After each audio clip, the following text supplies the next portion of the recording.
तिच्या शेतकरी मेळावा घेतला गेलेला आहे. अ, कसा मेळावा होता? कसा प्रतिसाद मिळाला आणि काय-काय आपण त्याच्यात आश्वासन वगैरे दिलेले आहेत? राष्ट्रवादी युवक काँग्रेसचे अध्यक्ष सीताराम पावरा यांनी आज शेतकरी मेळावा आयोजित केला होता.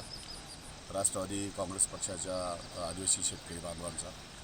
त्या मेळाव्यासाठी आलो होतो आणि मेळाव्यामध्ये फार मोठ्या प्रमाणामध्ये तरुण या ठिकाणी सहभागी झाले होते, मुलं मुली, आणि अतिशय चांगला असा मेळावा झालेला आहे. इथल्या लोकांच्या संदर्भामध्ये बऱ्याचशा गोष्टीची अडचण माझ्या निदर्शनास आलेली आहे.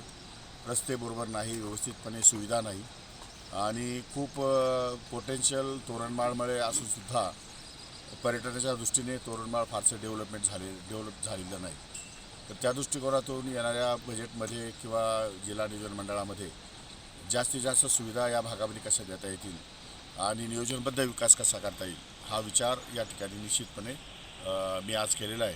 आणि निवडणुका संपल्यानंतर तात्काळ या सर्व कामांना या बजेटला मान्यता देऊन किंवा केंद्र सरकार राज्य सरकार यांच्या मार्फत निधी उपलब्ध करून या ठिकाणी उत्कृष्ट असं कामकाज करण्याचा माझा विचार आहे.